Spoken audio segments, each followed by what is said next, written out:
ගොවිතැන් කරාට මේ ගොවිතැන කරලා නැහැ. මේ නයිකොච්චි වගාව. මුලින්ම පළවෙනි කිලෝ එක දෙක දුන්නේ හෝටල් වලට. ඒකට සාමාන්‍ය හොඳ මිලක් වැටෙනවා.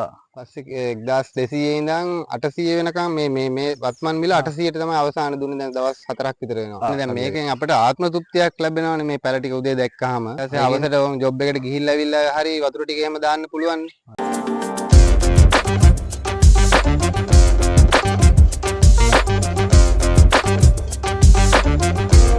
ආයිබෝවන් මනුලක් ඇග්‍රෝ YouTube නාලිකාවට ඔයාලව ආදරයෙන් සාදරයෙන් පිළිගන්නවා. කුරුණෑගල දිස්ත්‍රික්කයේ නාරම්මල නගරයට ආසන්නව. මගේ ආදරණීය අර්ජුන සහෝදරයා නයිමිරිස් වගාව සාර්ථකව කරගෙන යනවා.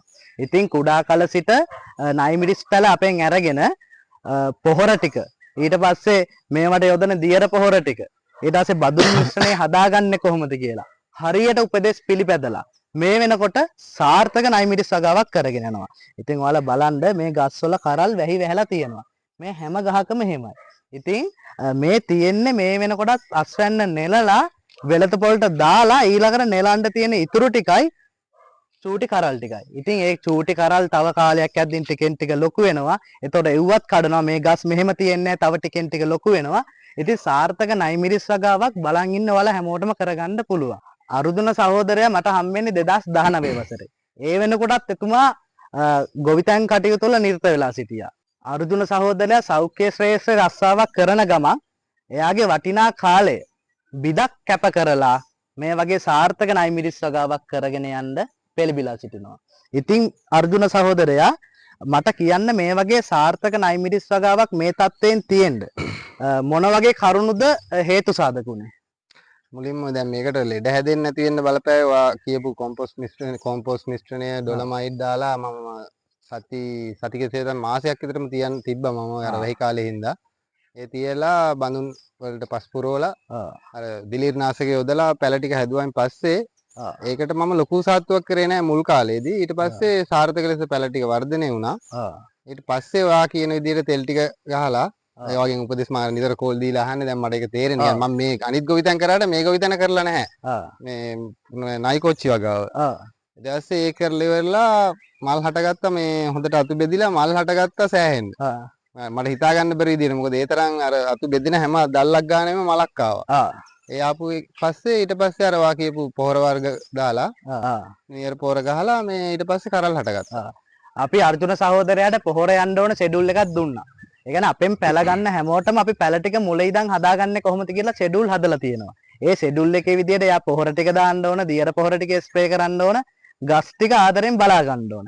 එහෙම ආදරෙන් බලා ගන්න නිසා තමයි මෙන්න මේ වගේ සාර්ථක අස්වැන්නක් අද අර්ජුන මහත්තයාට හිමි වෙලා තියෙන්නේ. ඉතින් අර්ජුන සහෝදරයා මේ වෙනකොට නයිමිරිස් කිලෝ කීයක් විතර කඩලා වෙළඳ පොළට යොමු කරලා තියෙනවද? ගෙදර පාවිච්චි කරාට අමතරව කිලෝ 13,000ක් 14ක් විතර කැඩුවා. කඩලා මම අර මේ මුලින්ම පළවෙනි කිලෝ එක දෙක දුන්නේ හෝටල් වලට. ඒකට සාමාන්‍ය හොඳ මිලක් වැටෙනවා. පස්සේ 1200 ඉඳන් 800 වෙනකම් මේ වත්මන් මිල 800ට තමයි අවසාන දුන්නේ. දැන් දවස් 4ක් විතර වෙනවා කඩලා ඉවරලා. සාමාන්‍යයෙන් නයිමිරිස් කිලෝ එක මේ මෑතක ඉඳන් එන මිල කිලෝ එක රුපියල් 600 700 1000 1400 1500. ඒ කියන්නේ රුපියල් 600 1500 අතර දෝලණය වෙනවා. පහුගිය කාලේ බෝම්බ කාලයක් ආව ලංකාවට. ඊට කලින් නම් රුපියල් 300 යනකම් නයිමිරිස් මිල අඩු වුණා. මේ මෑතකදී අඩුම මිලකට ආවේ රුපියල් 400 500 වෙන්න පුළුවන්. සාමාන්‍යයෙන් මේ ස්කොච් බොනට් ඩාර්ක් ග්‍රීන් කියන වර්ගයට හොඳ මිලක් තියෙනවා. මේකේ කරල සුවඳයි. මේකේ කරල තද කොළ පාටට හුරුයි. ඉතින් මේ කරල වෙලෙන්දෝ අපි කඩේට අරන් ගියපු ගමන් අපි ආර්ථිකයට අරන් ගියපු ගමන් එයාලා ඉක්මනින් මිලදී ගන්න බලනවා. ඉතින් මිත්‍රවරුනි ඔයාලටත් පුළුවන් මේ වගේ සාර්ථක වගාවක් කරන්න.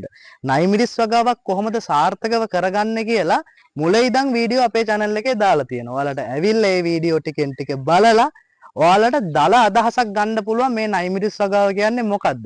මේක කරගන්න මොන වගේ පසුබිමක්ද තියෙන්න ඕන කියලා. අර්ජුන සහෝදරයාගේ මේ වගා කටයුතු දිනෙන් දින සාර්ථක වෙන්න කියලා මනුලක් ඇග්‍රෝ අපි සුබ පතනවා. ඉතින් අර්ජුන සහෝදරයා මේ බලන් ඉන්න පිරිසට ඔයාට මොකද්ද කියන්න තියෙන්නේ?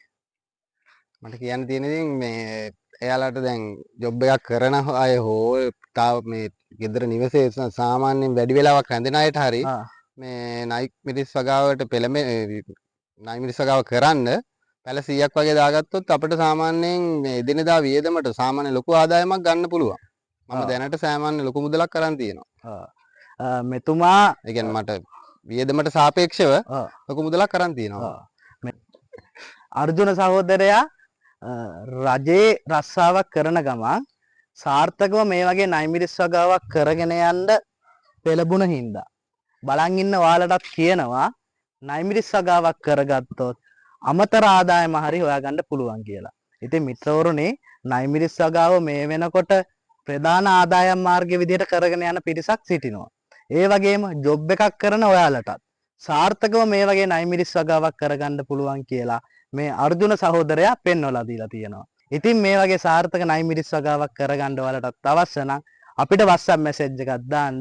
මුල ඉඳන් කොහොමද වගාවක් කරගෙන යන්නේ කියලා අපි ඔයාලට කියලා දෙන්නම්.